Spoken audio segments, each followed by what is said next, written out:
Regarde-moi cette tête, mon pauvre chat. Le gars a stalké un blondinet parfait pour finir direct dans la gueule du loup. Son petit ange, c'est un vrai monstre qui le tenait déjà en laisse. Si tu kiffes les romances toxiques qui sentent le soufre, reste là. Et c'est comme ça que commence Formless. Ewoon s'est fait piéger pour avoir suivi son ange dans un entrepôt, mais toi, tu peux suivre cette chaîne en t'abonnant et en lâchant un like sans que Kangoo vienne t'attraper par la mâchoire. T'es du genre à mater dans l'ombre? Dis-le moi en commentaire. Allez, on envoie la sauce.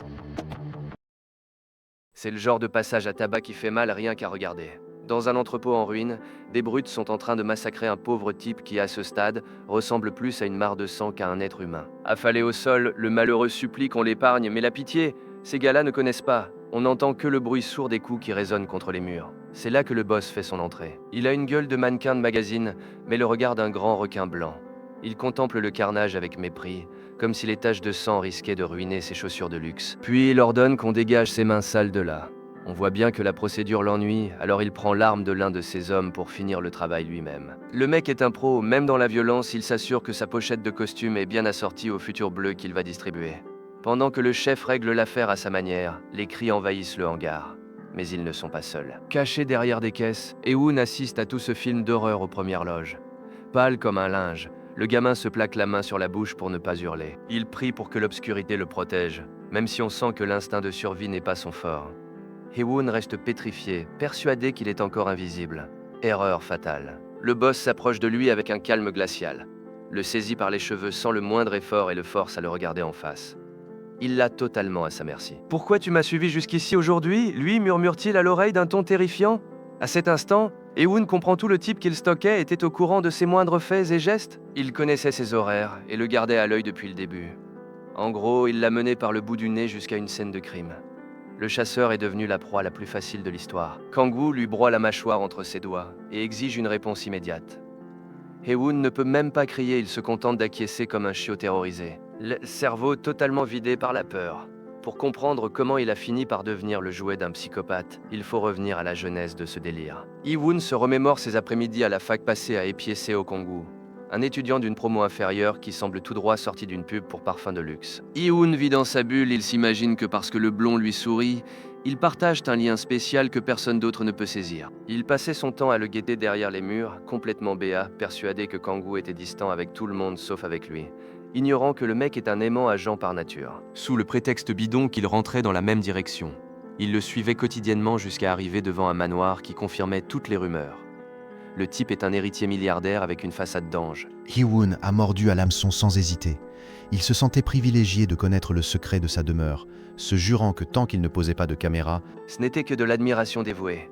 Un vrai délirant. Mais pour en revenir à la réalité de cette nuit-là, Ewoon s'était endormi en faisant le guet devant la propriété. Il se réveille à 11h du soir et réalise que son comportement relève désormais de l'ordonnance de périmètre. Mais au lieu de s'enfuir, il reste collé à la fenêtre éclairée pour tenter d'apercevoir son obsession. Et alors qu'il réfléchit à un moyen de rentrer chez lui sans se faire griller, un bruit sec le glace sur place. Soudain, Kangoo apparaît, mais il n'a plus rien du garçon doux qu'il voit tous les jours. Il sort escorté par des gardes du corps, dans un costume sur mesure impeccable, avec une expression à vous glacer le sang. Le gamin ne pige rien. Où son ange? Peut-il bien aller s'y apprêter à cette heure-ci? Son unique neurone lui dicte qu'il va sûrement faire la fête dans un club privé.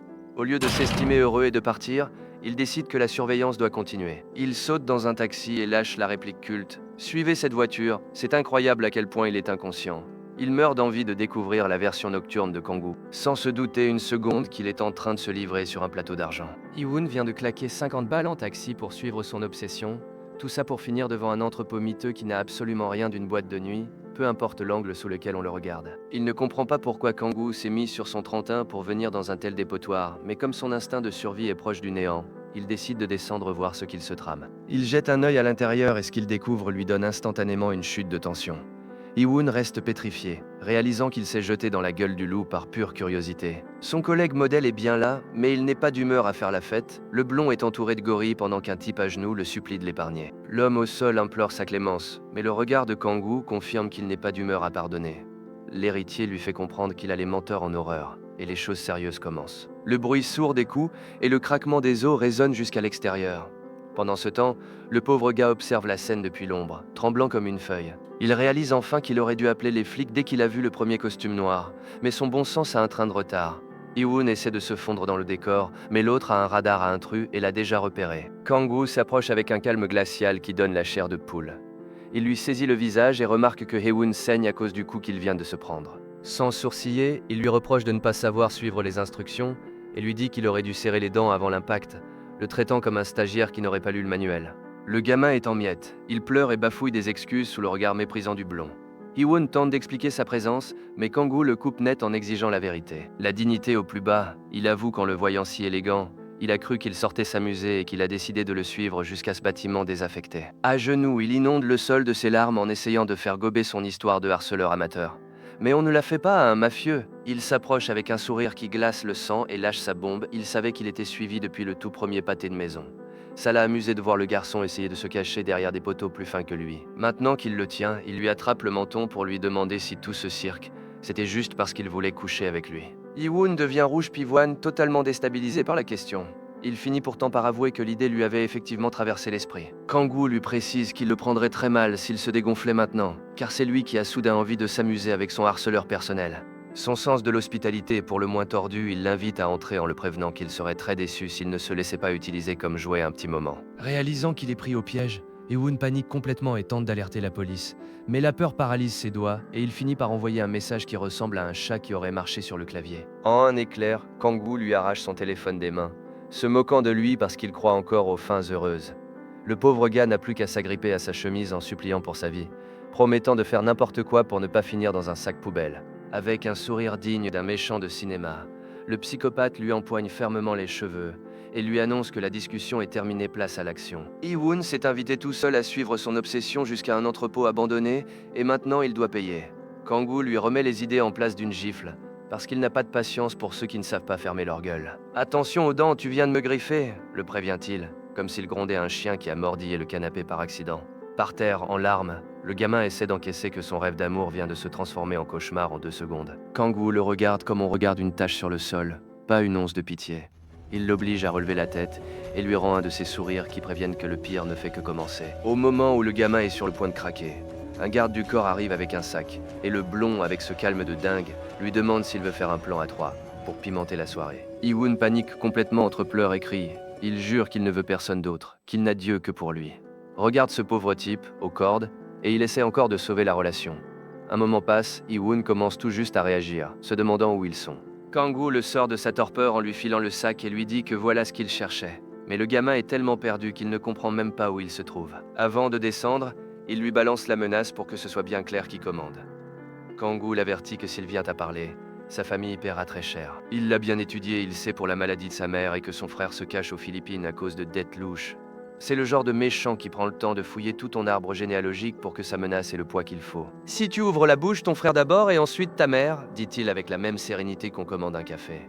Et pour finir en beauté, il précise que s'il veut raconter qu'ils ont eu quelque chose, ça, il le lui pardonne. Il lui donne la permission de se vanter d'avoir été avec lui avant qu'il ne détruise tout. Un amour. Il le quitte en lui disant qu'il se voit lundi à la fac et le laisse seul, réalisant que sa vie appartient désormais à un monstre. Iwoon est au bout du rouleau, prostré dans la salle de bain, pendant que sa mère l'engueule de l'autre côté de la porte. Elle râle encore pour la facture d'eau et lui demande s'il a encore picolé, sans se douter une seconde que son fils est en train de s'effondrer au-dessus de la cuvette. Ce n'est pas la gueule de bois d'une soirée trop arrosée, c'est le stress pur et dur de sentir sa vie sombrer en l'espace de quelques heures. Quand il finit par ouvrir, il tente de feindre un sourire malgré ses yeux gonflés et son visage en compote. Sa mère sursaute d'effroi en découvrant ses hématomes, mais Iwoon lui sort le baratin habituel, il a juste fait une mauvaise chute. Elle préfère gober ce mensonge car c'est plus facile que d'affronter la réalité. C'est une de ces comédies qu'ils jouent tous les deux pour ne pas craquer ensemble. Elle s'en veut de ne pas avoir un sous-vaillant et le supplie de ne pas se tuer à la tâche. Loin d'imaginer que le gamin a payé ses dettes de sa propre personne. Tout ça pour qu'elle donne cet argent au frère. Iwoon se rappelle comment son frère a claqué toutes leurs économies avant de le laisser en plan. C'est un cercle vicieux de dettes et de culpabilité qui le prend à la gorge et l'empêche de respirer. Il lui jure que tout est sous contrôle, juste pour qu'elle lui fiche la paix, mais dès qu'il se retrouve seul, il s'écroule par terre.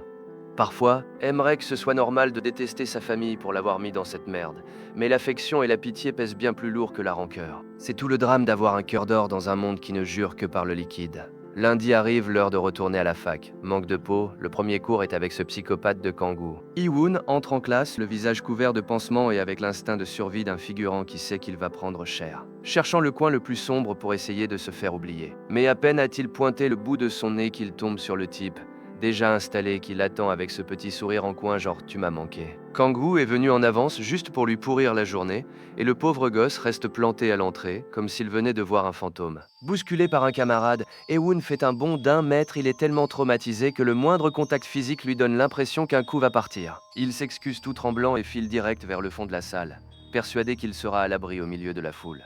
Pendant que le reste de la classe salue Kang-woo, ce dernier ne le quitte pas des yeux, l'étudiant avec un regard qui vous glace le sang. Par chance, les heures défilent et il parvient à survivre au cours sans se faire piéger à nouveau.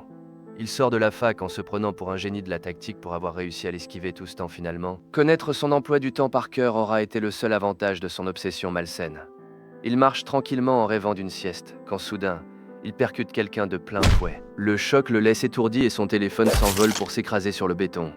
Le bruit du verre qui éclate marque la fin du seul écran que Hee-woon pourrait se payer cette année. Le gamin se jette au sol en s'excusant comme si sa vie en dépendait. Mais au moment où il tend la main, une chaussure de luxe écrase le téléphone avec une méchanceté pure. Un nouveau craquement retentit et Hee-woon lève les yeux pour tomber sur Kang-woo, qui le surplombe avec un mépris total.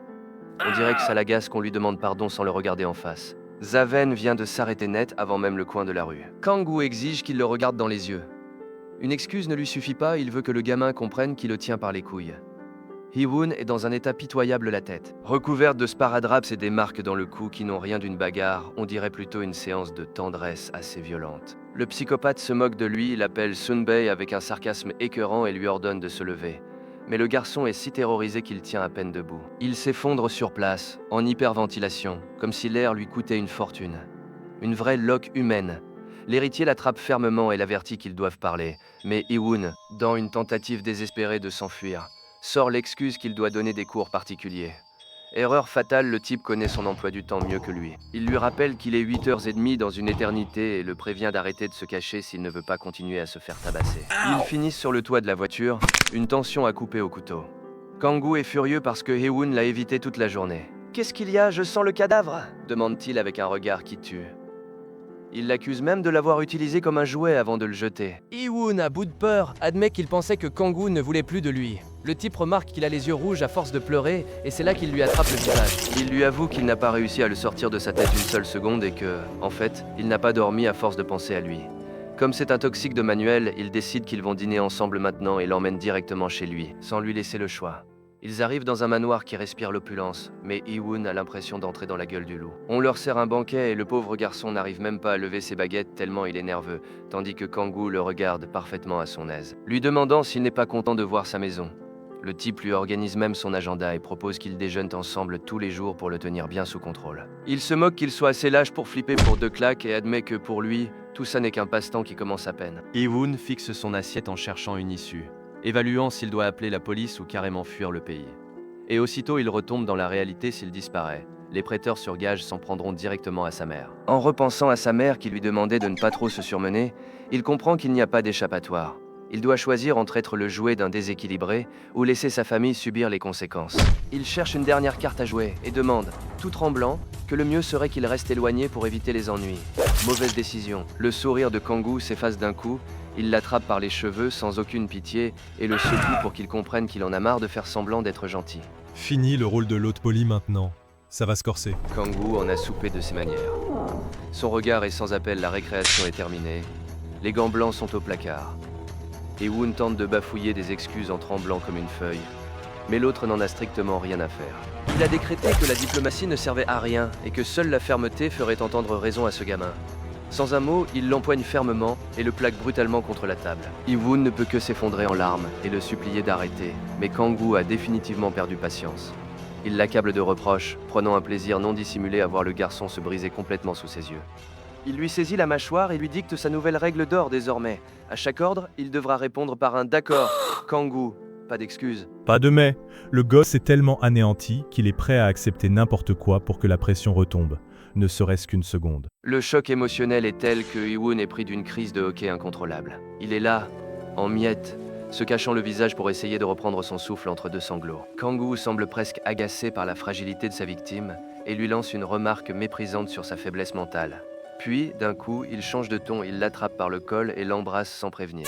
Le pire, c'est qu'il se met à faire preuve d'une gentillesse mielleuse, cette politesse typique de celui qui vous demande la permission avant de finir de bousiller votre vie.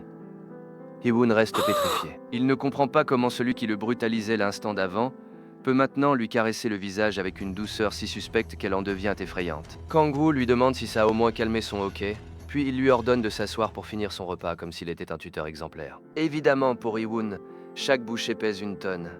Une fois à la fac, le garçon erre comme un fantôme sous sa capuche, essayant de se fondre dans la masse des étudiants. Comme s'il n'avait pas assez d'ennui, le coup de grâce tombe la mère de l'élève à qui il donne des cours particuliers le vire par message. Entre son malaise en plein cours et sa mine déterrée, la femme ne veut plus rien savoir et exige même qu'il lui rembourse l'avance du mois. Il reste là, prostré sur son banc, comptant les quelques pièces qui lui restent pour essayer de voir comment il va tenir les 3 prochaines semaines. C'est là qu'il se remémore le moment où tout a vraiment basculé quand sa mère est tombée gravement malade et que son frère l'a trahi en s'enfuyant avec l'argent de la vente de l'appartement. Il l'a laissé seul avec les dettes colossales de leur père et un simple mot lui disant de l'attendre, sans doute pour voir s'il resterait quelque chose à lui voler à son retour. Hee-woon essaie de se convaincre que sa situation actuelle n'est pas pire qu'à l'époque, mais la réalité le rattrape brutalement. Surgissant de nulle part, Kang-woo se tient devant lui et lui demande ce qui peut bien le faire rire. Pris de court, le garçon sursaute, on ne le laisse pas respirer, même en plein milieu d'une salle de cours. Avec une assurance insolente, l'autre s'assoit à côté de lui et prend ses aises comme s'il était le maître des lieux. Il lui demande avec le plus grand calme si son téléphone fonctionne. Dès que Hee-woon confirme, le sourire de Kang-woo devient franchement inquiétant. « Ah, donc tu faisais exprès de m'ignorer », lâche-t-il avec une pointe de fausse déception. C'est un expert pour jouer les offensés après avoir passé son temps à vous pourrir l'existence. Sa soudaine gentillesse n'aura même pas duré le temps d'un petit déjeuner. Quel sacré manipulateur ce type. Si vous voulez pas qu'on vous tombe dessus parce que vous ignorez les notifications comme le héros, prouvez que votre écran marche encore en éclatant le bouton like. Abonnez-vous pour ne rater aucune pépite et dites-moi en commentaire quel manhwa vous voulez que je raconte la prochaine fois. Allez, à plus. Kang-woo le tient à sa merci et, avec ce petit sourire arrogant, il lui demande si son portable sert encore à quelque chose ou s'il ne fait que ramasser la poussière. Regardez ce pauvre Hee-woon, il tremble comme une feuille pendant que l'autre lui reproche de l'avoir royalement ignoré. Pris de panique, le gamin sort l'excuse la plus bidon du monde, il ne se sentait pas bien, il avait un mal de ventre atroce, au point de ne pas pouvoir sortir du lit. Il est là, à le supplier de le croire. Ce serait presque touchant si on ne savait pas que le type en face est un pur psychopathe. D'un coup, Kang-woo change de ton et devient l'homme le plus doux du monde. Il lui caresse les cheveux comme on flatterait un petit chien en lui disant de ne pas s'en faire, qu'il le croit. Il joue même les indignés devant le petit déjeuner de Hee-woon, critiquant ses nouilles instantanées, comme s'il était devenu nutritionniste après tout. Personne ne veut que son nouveau jouet s'abîme dès le premier jour à cause d'une mauvaise alimentation. Mais le calme est de courte durée. Le téléphone du jeune homme vibre et il manque de faire un arrêt cardiaque en voyant que c'est la mère d'un de ses élèves. Terrifié à l'idée de se faire encore virer, il meurt d'envie de lire le message. Mais c'est le moment que choisit notre héritier pour dévoiler son côté le plus toxique. Il voit rouge parce que Hee-woon répond au quart de tour aux autres alors qu'il l'a fait poireauter toute la journée. Kang-woo lui montre alors son propre écran et c'est là que le pauvre garçon comprend qu'il est cuit. Ce numéro inconnu qu'il terrifiait n'était pas celui d'un collecteur de dettes venu lui piquer ses organes, c'était simplement Kang-woo qui marquait son territoire pour lui prouver qu'il n'avait nulle part où se cacher. Et quand il lui ordonne d'enregistrer son numéro sur le champ, Hee-woon obéit la boule au ventre, se demandant encore comment il a pu dégoter son contact. Le cours commence, mais l'ambiance est tellement lourde qu'on pourrait la couper au couteau. Le blond se penche à son oreille avec un regard glacial pour l'avertir qu'il a intérêt à décrocher dès la première sonnerie. Le gamin sent l'étau se resserrer autour de son cou et, pour couronner le tout, il reçoit un message d'un certain Hyuk-jin qui annule un rendez-vous.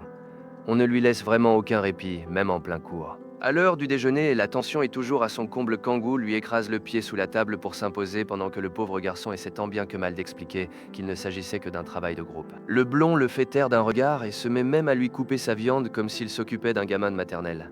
Hee-woon étouffe complètement durant ce repas qui ressemble de plus en plus à un interrogatoire de police. Dès que le prof demande de former des binômes, Kang-woo ne lui demande même pas son avis, c'est déjà acté qu'ils se mettent ensemble.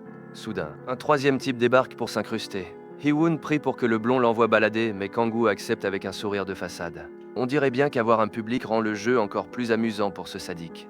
Mais le pire arrive à la fin, quand Kang-woo s'approche pour lui sortir la phrase la plus déplacée de la journée. Il lui rappelle que ça fait une semaine qu'ils n'ont pas été seuls, et que, comme le corps humain récupère vite, Il a hâte de voir si une certaine partie du sien est remise de ce qu'il lui a fait subir. Hee-Woon reste pétrifié, ce type n'a absolument aucune limite. Et voilà notre Hee-Woon, cloîtré dans la salle de bain, en train de supplier les aiguilles de l'horloge de s'activer un peu. Il fixe son téléphone dans l'espoir d'un miracle, mais il a envie de se foutre en l'air en voyant qu'il n'est même pas encore 7h moins 5. Le pauvre s'est déjà douché 2 fois de suite juste pour tuer le temps, mais on dirait que la trotteuse est figée. N'ayant plus aucune idée pour s'occuper, il finit par se résigner et fait couler l'eau pour la 3e fois. Son seul espoir, c'est de tenir jusqu'à 8h pour sortir l'excuse de ses cours et voir si le barjot le laisse filer. À ce rythme-là, il va ressortir de là sans peau, mais avec l'hygiène la plus irréprochable de toute sa vie. Dans la pièce d'à côté, Kang-woo compte lui aussi les secondes. Il est presque 8h et le type surveille la pendule avec une patience de chasseur qui donne froid dans le dos. Avec un psychopathe pareil qui l'attend, on comprend mieux pourquoi Hee-Woon préfère finir fripé comme un raisin sec plutôt que de sortir. Hee-Woon est vautré là, en train de s'enfiler un arsenal de barres chocolatées pour essayer de recharger ses batteries, pendant que le binoclard d'à côté ne cesse de lui faire la morale. Le gamin s'inquiète que Kang-woo veuille lui payer le déjeuner, car avec les nerfs en pelote qu'il se traîne, il sait d'avance que son repas finira par terre en moins de 2. Le pire, c'est que son ravisseur est un sacré culotté. Ça ne le dérange absolument pas d'utiliser le lit même où Hee-Woon a vomi pour sa séance de sport nocturne.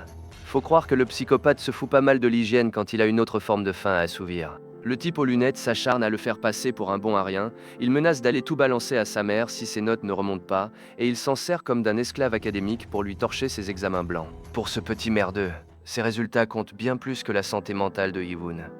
Il a même le culot de lui demander de manger avant de venir pour ne pas avoir à l'entendre mâcher. Et Hee-Woon, qui n'a plus une once d'amour-propre, se contente de baisser la tête en s'excusant. La nuit tombée, le pauvre bougre grimpe dans le bus avec une batterie frôlant le zéro absolu. Son emploi du temps est une blague de mauvais goût, il bosse jusqu'à 3h du mat', étudie en marchant et doit garder de l'énergie pour son tête-à-tête obligatoire avec Kang-woo. On lui a pondu un calendrier tellement serré que s'il décidait de se tirer une balle, il devrait prendre rendez-vous 2 semaines à l'avance, faute de créneaux disponibles. En fixant la vitre, il réalise qu'un gamin de 16 ans le traite comme son larbin personnel et qu'il est bien trop rincé pour seulement essayer de se défendre. À la fac, ce n'est guère mieux. Il doit se coltiner Hyuk-jin, le parasite typique des travaux de groupe. Le gars s'attend à ce que Hee-Woon lui envoie tous les résumés par message, comme s'il était son secrétaire particulier, mais Kang-woo coupe court au mélodrame et propose de réviser chez lui. Hee-Woon est tellement épuisé qu'il ne cherche même plus à discuter, il sait pertinemment qu'il ne fait pas le poids face au blond. Dès qu'ils arrivent au manoir, même le tir au flanc en oublie ses excuses, l'endroit pue le fric à plein nez. Ils se mettent au boulot et il s'avère que Kang-woo n'a pas seulement un compte en banque bien rempli, il a aussi une tête, il a déjà bouclé tout le projet avant même que les autres ne sachent par où commencer. Hee-Woon panique totalement en réalisant que son bourreau personnel est, par-dessus le marché, le premier de la classe.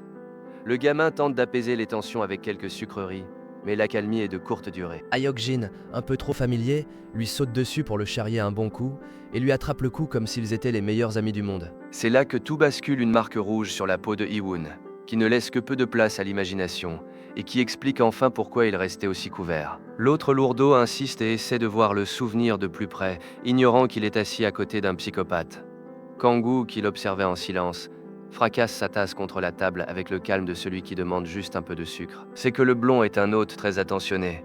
Il ne te laissera pas partir sans un signal sonore pour te rappeler que ton assurance vie ne couvre pas le fait de toucher à ce qui lui appartient. Avec le bruit de la porcelaine volant en éclats, le message est on ne peut plus clair. Kang-woo écrase la main de Hyuk-jin sans l'ombre d'un remords. Le type gémit au sol tandis que le blond s'essuie le visage avec un calme olympien. On voit bien que le désordre l'agace plus que d'avoir massacré un camarade. Il attrape son téléphone et ordonne qu'on vienne ramasser les ordures, précisant au passage qu'il faudra changer le tapis demain et rapporter des friandises. Hee-Woon observe la scène depuis son coin, voyant comment on se débarrasse d'un mec comme d'un vieux meuble encombrant. Il n'aura fallu qu'un seul coup de fil pour qu'une équipe débarque nettoyer le carnage. Le secrétaire arrive pour prendre les ordres et Kang-woo le charge de dire au président que le gars n'était qu'une nuisance, c'est aussi simple que ça de rayer quelqu'un de la carte. S'asseyant aux côtés de Hee-Woon, lui demande d'un ton cynique s'il a une idée de pourquoi il a tabassé l'autre. Le pauvre garçon bafouille que c'est parce qu'il profitait d'eux, ce qui déclenche chez Kang-woo un rire tonitruant, comme si on venait de lui sortir la meilleure blague de l'année. Il l'empoigne fermement et lui assure qu'il ne supporte pas les parasites, avant de plonger son regard dans le sien pour lui demander s'il ne connaîtrait pas quelqu'un d'autre d'aussi agaçant. Hee-Woon sent la corde se resserrer autour de son cou à tout moment. Le prochain sur la liste, c'est lui. Surtout qu'il ne croit pas une seconde que ce psychopathe ait démoli l'autre juste pour ses beaux yeux. Il a l'impression de s'être jeté dans la gueule du loup et ne voit aucune issue. Alors que la tension est à son comble, Le téléphone de Kangoo se met à sonner. Il doit filer, mais avant de partir, il le prévient qu'il l'appellera dès qu'il aura terminé ses affaires. Le garçon ne peut qu'acquiescer en silence, n'ayant de toute façon pas vraiment le choix. Kangoo s'approche brusquement de lui, faisant presque faire un arrêt cardiaque à Iwoon, mais le blond se contente de lui tendre un sac de nourriture, ayant remarqué qu'il mourait de faim. Il s'en va avec un petit sourire suffisant, convaincu que Iwoon est désormais son jouet, et qu'après ce qui vient de se passer, il n'osera plus jamais lui dire non. Plus tard, à la bibliothèque, l'ambiance est pesante. Iwoon essaie de réviser, mais les rumeurs vont bon train. On raconte que Hyokjin a fini aux urgences après un accident et qu'il est dans le coma. Évidemment, le genre d'accident où l'on se retrouve avec la marque des poings de quelqu'un sur la figure par pure coïncidence. Iwoon se prend la tête entre les mains. Tentant de faire abstraction de tout ça, son seul objectif maintenant est de survivre aux examens et de ne pas perdre sa place de tuteur. C'était sans compter sur Kangoo. Son portable vibre à nouveau et rien qu'en voyant son nom s'afficher, il sait que sa soirée est foutue. L'ordre est sec et sans appel, il doit se rendre au parking de derrière immédiatement. Il y va à reculons, avec seulement 2 heures de sommeil au compteur et la peur de s'évanouir en plein cours. Une fois sur place, il tombe sur 2 berlines noires identiques et ne sait pas laquelle appartient à son bourreau. Il s'approche de l'une d'elles en essayant de se remémorer la plaque d'immatriculation quand, avant même qu'il puisse réagir, la portière s'ouvre d'un coup et une main lui plaque violemment la bouche. Ses livres volent au sol et, le souffle coupé, il comprend que la situation vient de prendre une tournure vraiment moche. C'est ça le problème quand on est le jouet de Kangoo, la partie ne s'arrête pas quand on le décide. Mais quand le propriétaire s'en lasse, ce grand malade le tient coincé sur la banquette arrière, le traitant comme sa petite chose personnelle. Iwoon arrive à peine à respirer sous le poids de Kangoo, qui le secoue sans aucun ménagement, comme s'il n'était qu'une vulgaire peluche.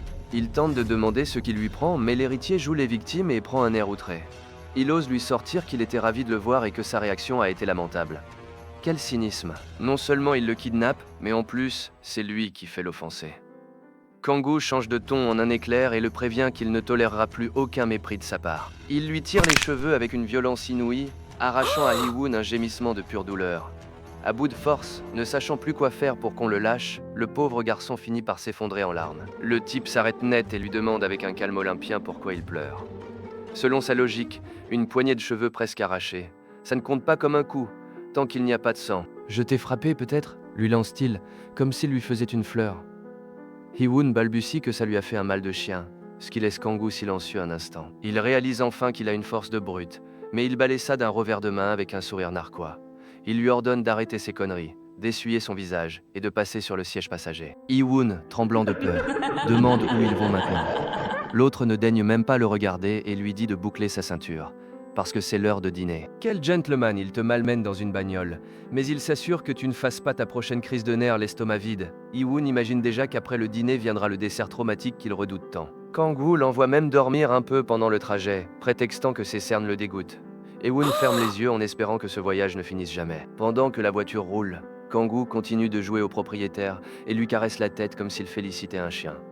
Il lui ordonne de garder les yeux bien clos s'il ne veut pas d'ennui. Et le jeune homme, qui n'a même plus la force de scier, se laisse simplement faire. Une fois à la maison, Kangoo joue les pères de l'année et le force à manger, lui donnant la béquée comme à un gamin de 5 ans. Le garçon essaie de dire qu'il peut se débrouiller seul, mais le psychopathe lui rappelle qu'il était en train de s'endormir sur son assiette. Inutile de résister quand votre ravisseur a décidé de jouer à la dinette. Iwoon finit par dire qu'il n'a plus faim, même si c'est la peur qui lui a noué l'estomac depuis longtemps. Kangoo se moque de lui en disant qu'il a un appétit de moineau, mais pour une fois, il voit bien que le pauvre gars est au bout du rouleau. Il jette un œil à sa montre, voit qu'il est déjà 7 heures, et lui ordonne de filer dans la chambre une bonne fois pour toutes. En montant, Iwoon sent ses paupières peser des tonnes. Il pense à son boulot et à tout ce qu'il doit faire, mais il sait que pour Kangoo, sa vie à l'extérieur n'existe pas. Le type l'attend sur le lit avec une sérénité effrayante et lui fait signe d'approcher. Iwoon abatte sa dernière carte et le prévient que s'il le touche, il risque de lui vomir dessus. Une défense désespérée qui finit par faire rire son bourreau, entre 2 éclats de rire. Il le plaque contre le matelas et lui couvre les yeux de sa main. Il lui dit de la fermer et de dormir, tout simplement en lui promettant de le réveiller à 8 heures. Pour aujourd'hui, le gamin a échappé au pire, seulement parce que son maître a décidé qu'il préférait que son jouet soit bien reposé pour le prochain round. Non mais quel culot celui-là, c'est du grand n'importe quoi. Si d'après lui, ce n'est pas un coup tant qu'il n'y a pas de sang, alors allez-y, défoncez le bouton like, lui au moins il ne risque pas de saigner. Abonnez-vous pour voir si le héros survit au dessert et dites-moi en commentaire, quel manoir vous voulez que je vous raconte la prochaine fois. Allez, à plus!